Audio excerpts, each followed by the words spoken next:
Bismillahirrahmanirrahim. Kenapa Allah tidak kelihatan? Jawaban dari kenapa Allah tidak kelihatan, Bapak Ibu sekalian, ada pada saat kita sedang sholat. Jadi pada saat awal kita sholat, kita mengatakan apa? Allahu Akbar. Itu jawabannya sebenarnya. Akbar ini dalam bahasa Arab siga mubalaghah, sesuatu yang melampaui batas atau sesuatu yang besar dari yang lainnya. Misal gini, orang Arab kalau bilang besar itu kabir, besar ya. Tapi kalau di mata seseorang Arab, dalam bahasa dia, karena Al-Quran turun dalam bahasa Arab kita pelajari, kalau dia lihat benda dan bagi dia ini paling besar, nggak ada lagi lebih besar dari benda yang sedang dia lihat. Menurut dia pribadi, dia mengubah dari kabir menjadi akbar. Jadi memang kalau kita bilang Allahu Akbar, dalam grammar bahasa Arab kita sedang mengatakan Allah Maha Besar. Memang sangat besar. Bagaimana memahami itu? Mari kita renungi hadis Nabi SAW. Kata Nabi SAW, perumpamaan bumi yang kalian tinggali ini dibandingkan dengan langit di atas kepala kalian hanya seperti cincin dibuang di padang pasir. Jadi langit ini yang di atas kepala kita, Allah menciptakan 7 lapis langit. Surah Al-Mulk ayat 3 menjelaskan itu. Alladzi khalaqas sab'a samawatin tibaqa. Allah yang menciptakan 7 lapis langit tibaq, susun 1, 2, 3, 4, 5, 6, 7. Bumi di bawahnya. Jadi kita ini di bawah, ini di atas kepala kita ada 7 lapis langitnya. Dalam surah Naba Allah mengatakan sab'an shidada, 7 lapis langit yang kokoh, gitu kan. Seperti itu bahasanya. Baik, Nabi SAW merincikan mengatakan perumpamaan bumi yang kalian tinggali dibandingkan langit yang pertama, langit bumi namanya, gitu kan, hanya seperti cincin dibuang di padang pasir. Dan ternyata ini terbukti secara ilmiah, manusia sudah membuktikannya. Apa yang Nabi SAW sampaikan sudah terbukti. Jadi saya pernah sampaikan hadis ini dan satu dosen dari UI, kebetulan dia ilmu pengetahuan alam diajarkan, dan dia bilang sama saya, Ustaz ini ada dalam hadis? Saya bilang iya ada. Kebetulan teman dekat saya. Lalu dia berkata, Ustaz sudah tahu belum di abad ke-17 Masehi, tahun 1700-1800 Masehi, para ilmuwan mengadakan penelitian di alam semesta dan mereka menemukan memang ada jumlah yang tidak terhitung lagi dari bintang-bintang, banyak sekali. Tapi yang mereka sorotin adalah yang paling berpengaruh pada bumi, yaitu matahari. Karena matahari memberikan cahaya yang terang kepada bumi sehingga ada kehidupan, gitu kan. Lalu dia bilang, ilmuwan pada saat itu mengatakan bahwasanya matahari itu lebih besar daripada bumi jutaan kali lipat. Dan jaraknya sekian juta mil udah, gitu kan, dari bumi. Dan ilmuwan dikagetkan di abad ke-19 dari Masehi, secara ilmiah mereka teliti, mereka temukan di alam semesta ini ternyata ada miliaran matahari-matahari lain dengan planet-planetnya, jaraknya sekian juta mil dari bumi, udah terlalu jauh sudah. Jadi ini sudah luar biasa. Ternyata bukan cuma matahari kita nih, ada matahari lain. Ini matahari cuma berpengaruh ke kita saja. Ada matahari lain dengan planet-planetnya semua. Ada apa sana kita nggak pernah tahu. Allah buat kehidupan apa sana tidak tahu sudah. Kita nggak pernah tahu. Terbatas sampai di situ. Wah, Allah menciptakan yang lain di sana, sudah jelas itu urusannya Allah. Makanya dalam surah Ar-Rahman Allah mengatakan waktu ditanya yas'aluhu man fis samawati wal ard kullu yawmin huwa fi sya'an. Waktu ditanya orang-orang Quraisy tanya Nabi SAW, Tuhanmu lagi buat apa sekarang Muhammad? Gitu kan? Maka kata Allah SWT, katakan kepada mereka, Tuhanku dan Tuhan kalian setiap hari punya kegiatan, setiap saat yang kita tidak pernah tahu. Kalau kita diberikan 3-4 kegiatan saja sudah sibuk manusia, apalagi kegiatan banyak. Tapi Allah bisa mengurus semuanya itu. Ringkas cerita adalah bintang-bintang ini ternyata Bapak Ibu sekalian disepakati oleh para ilmuwan, semuanya sepakat mengatakan berada di bawah langit. Walaupun ilmuwan itu ateis, mereka sendiri mengatakan bintang-bintang ini semua berada di bawah langit. Kelihatan depan mata kita di bawah langit memang, gitu kan. Dan mustahil ada manusia yang bisa pegang langit sama tangannya, nggak mungkin. Karena jaraknya sekian juta tahun. Saya punya pengalaman pribadi, pernah baca buku anak saya kelas 2 SD, judulnya Ilmu Pengetahuan Alam. Dan ternyata di situ ada ditulis alam semesta, ada paragraf yang mengkritik saya. Tulisannya itu jarak antara bumi sama Pluto, satu matahari sama kita, itu jaraknya secara ilmiah 274 tahun kecepatan cahaya. Itu di buku pelajaran kita, anak kelas 2 SD, anak saya, bukunya saya baca. Jadi saya ngambil pegangan itu karena itu sudah diteliti secara ilmiah dan memang ditulis dalam buku-buku pelajaran 274 tahun kecepatan cahaya. Jadi saya kadang-kadang berkelakar di pengajian saya bilang kalau kita kirim astronot masih bayi, bodoh nggak belum ngerti apa-apa bayi, ditaruh dikirim, umurnya 70 tahun mati tengah jalan, belum sampai di sana, gitu kan. Jadi cuma bisa dilihat dari jauh. Itu satu matahari sama kita. Sementara ini ada miliaran matahari, gitu kan. Dan saya sarankan Bapak Ibu kalau lagi umroh atau haji, di belakang Masjid Nabawi di sebelah kanan. Kalau saya bahasakan sebenarnya sebelah timurnya Masjid Nabawi ya. Itu ada pameran Asmaul Husna. Masuk ke sana. Coba lihat deh. Tidak besar, laki-laki perempuan boleh masuk. Itu luar biasa, banyak sekali di situ diberikan gambaran Asmaul Husna, nama-namanya, arti-artinya bahasa Arab dan bahasa Inggris. Kalau ada yang tidak mengerti pun ada di situ mahasiswa, ada petugasnya orang Indonesia. Kalau banyak di 10 orang biasanya dia sejelaskan, ini maknanya, ini maknanya. Kalau saya biasa yang bimbing saya pandu, ini maknanya, ini maknanya, ini maknanya gitu kan. Dan saya masukkan dalam rangkaian paket waktu di Madinah. Maka nanti di dalam sekali di ujung itu akan ada layar touchscreen besar, ada beberapa kita bisa lihat cuplikan-cuplikan durasi 2 menit, 3 menit, bagaimana ciptaan-ciptaan Allah, gunung-gunung, hewan-hewan, keajaiban yang luar biasa. Terus ada satu seperti spanduk besar ya, itu ada ilustrasi matahari. Jadi dikasih gambaran situ matahari kecil. Kemudian ada banyak yang mirip seperti matahari itu lebih besar sekian juta kali, sekian miliar kali. Terakhir itu ada satu planet saya lupa namanya paling besar. Sama dengan matahari tapi besarnya 11 miliar kali. 11,7 miliar lebih besar daripada matahari. Dan itu sama dengan dahsyat, sama dengan sistemnya matahari yang panas itu. Matahari jadi kecil, jadi kayak titik. Dari situ ditulislah firman Allah SWT tentang keajaiban penciptaan langit dan bumi, disuruh kita berpikir. Dan terakhir, sebelum kita keluar ada semacam kayak studio, layar besar kayak bioskop gitu. Nanti kita dimasuk lalu dia putar durasi sekitar 1,5 menit. Kita berdiri situ lalu diperlihatkan kalau seandainya ditarik nih untuk melihat bagaimana kecilnya bumi kita, ditarik kamera dengan jarak, nanti di sebelah kanan sebelah kiri kita ada angka digital yang bergerak. Ini kalau 1 kilo jaraknya dari Masjid Nabawi, ada orang lagi mengaji diperlihatkan, ditarik 1 kilo. Bagaimana besarnya, bagaimana jadi kecilnya masjid dan orang itu. Kalau 2 kilo, kalau 100 kilo, kalau sampai miliaran kilometer di atas langit sana. Jadi tidak kelihatan, sudah kayak pasir saja gitu. Malah mungkin sudah tidak kelihatan lagi. Seperti itulah. Jadi secara ilmiah terbukti, secara wahyu juga memang ada penyampaian. Tapi manusia cuma hanya sampai ke alam semesta. Kalau wahyu tembus ke atas jauh, kata Nabi SAW, di atas langit pertama dan langit kedua. Besarnya langit kedua itu digabung antara langit pertama sama bumi seperti cincin dibuang di padang pasir. Di atasnya lagi, ini luar biasa ini. Di atasnya lagi ada langit ketiga, besarnya langit ketiga, langit kedua, langit satu dan bumi, tiga-tiga digabung seperti cincin dibuang di padang pasir. Ini kalau kita tanya, kita sedang ada di mana? Apa yang mau disombongin? Makhluk itu bisa buat apa? Langit keempat di atasnya, langit ketiga, 2, 1, 3 lapis langit dan bumi digabung sebanding langit keempat seperti cincin dibuang di padang pasir. Gitu kan? Jadi seperti debu di ruangan ini dibandingkan ruangan ini nih. Mungkin lebih besar lagi, padang pasir soalnya, luas sekali. Langit kelima sama, 4, 3, 2, 1, 4 lapis langit dan bumi satunya dibanding langit ini seperti cincin dibuang di padang pasir. Sampai langit ketujuh. 6, 5, 4, 3, 2, 1 6 lapis bumi, 6 lapis langit dengan 1 bumi, 7-7-nya dibanding langit ketujuh seperti cincin dibuang di padang pasir. Dan langit yang luas itu tidak ada batasnya lagi di pandangan manusia, penuh dengan makhluk Allah yang bernama malaikat.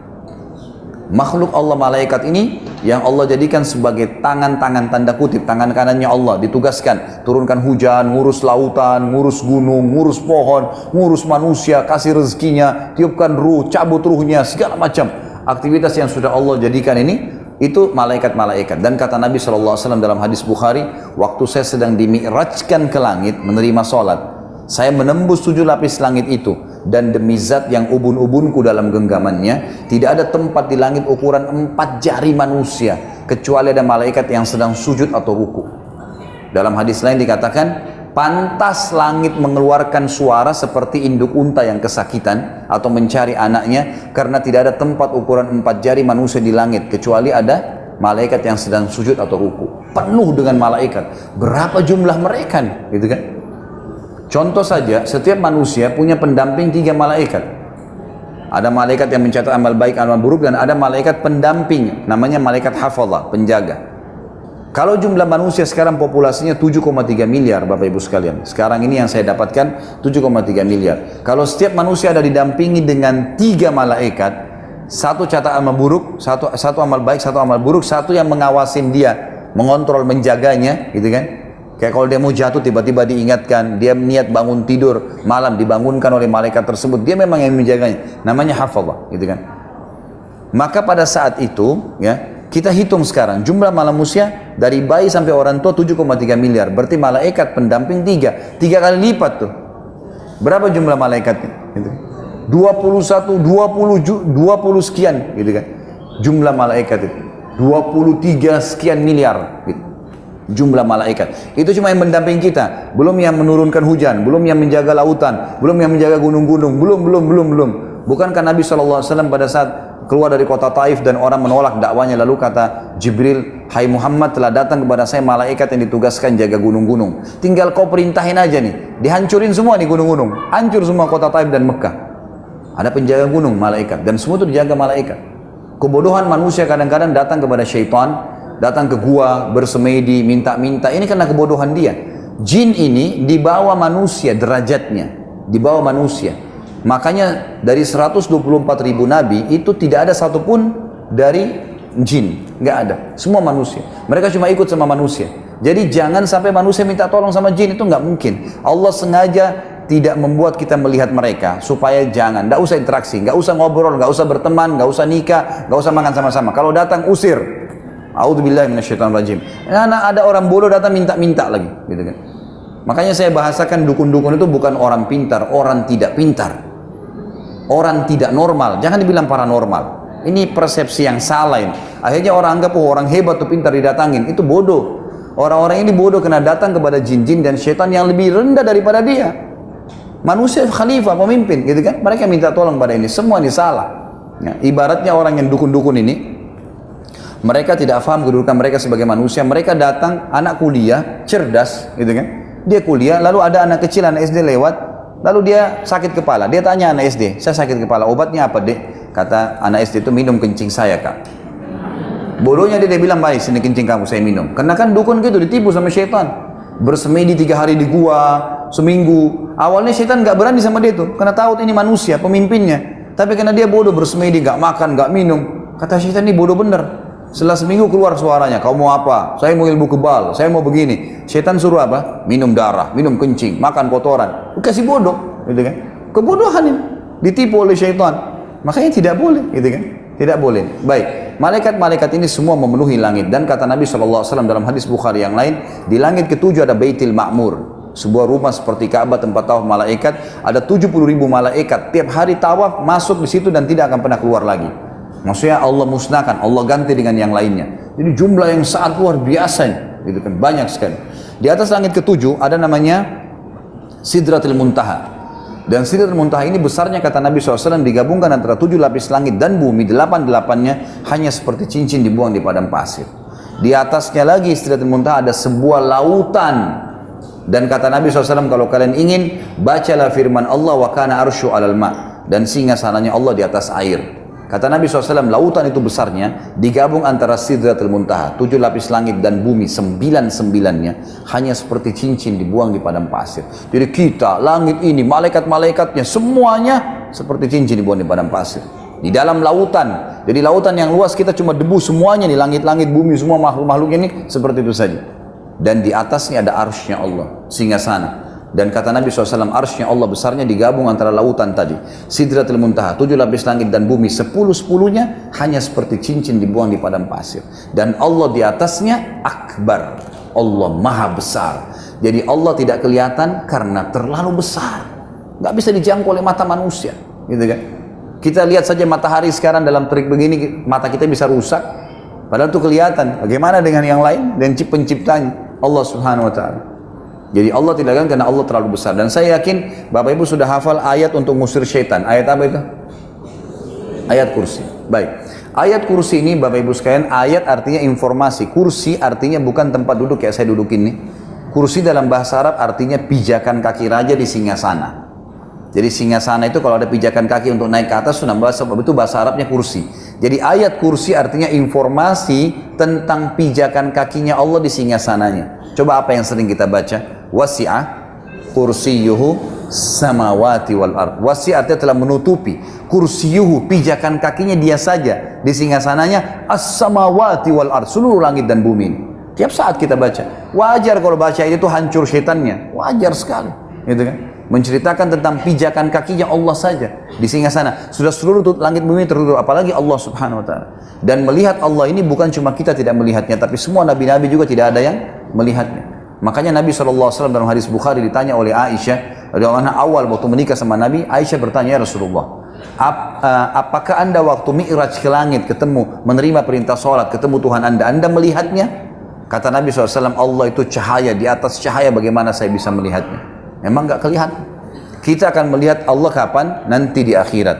Kata Nabi SAW dalam hadis Bukhari Muslim, kalian akan lihat Tuhan kalian pertama kali. Semua kita akan lihat dalam bentuk cahaya yang terang seperti bulan purnama di malam Lailatul Qadar. Nah, karena inilah juga ulama mengatakan Lailatul Qadar itu walaupun bukan pertengahan bulan, di akhir bulan, bulannya terang, gitu kan? Biasanya kan pertengahan bulan saja kayak sekarang nih ya. Maka ini enggak, di akhir bulan pun itu. Dalam bentuk cahaya, tapi belum bisa kelihatan fisiknya. Cuma orang sudah tahu ini adalah Allah Subhanahu wa taala. Dan Allah akan kelihatan pertama kali hanya di surga bagi penghuni surga saja. Orang kafir dan orang yang masuk neraka, munafik, syirik, musyrik tidak akan lihat Allah selamanya. Tapi mereka sudah tahu Allah pada saat itu. Kata Nabi SAW, kalau semua penghuni surga sudah masuk ke dalam surga, termasuk orang-orang yang orang-orang fasik, orang muslim yang ada dosanya yang sudah dibersihkan dosanya dulu. Jadi di neraka itu tinggal orang yang kekal, musyrik, munafik atau orang kafir. Itu semua masuk kekal. Semua sudah keluar, termasuk orang yang maksiat yang sudah bersih dosanya.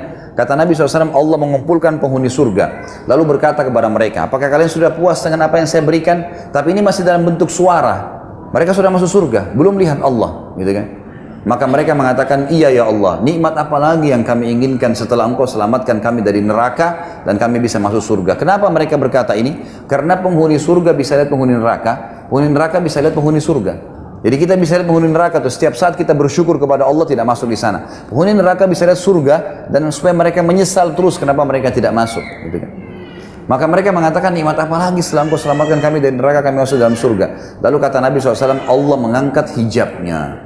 Pertama kali penghuni surga melihat wajahnya Allah. Serentak mereka semua miliaran penghuni surga semuanya berkata pada saat itu, yang sudah makan dengan pohon-pohon yang kalau dipetik keluar lagi buahnya, baju-baju dari sutra dan emas, istana yang luas dan seterusnya terlupakan. Dan mereka berkata, ya Allah, tidak ada nikmat yang mengalahkan melihat wajahmu yang mulia. Makanya kita sebelum salam membaca wa as'aluka ladzatan nadhara ila wajhika wasyauqa ila liqa'ik. Kalau Nabi artinya, ya Allah mudahkan aku melihat wajahmu yang mulia dan selalu rindu ingin bertemu denganmu. Jadi memang ulama sepakat mengatakan nikmat terbesar di surga adalah melihat wajahnya Allah Subhanahu wa taala.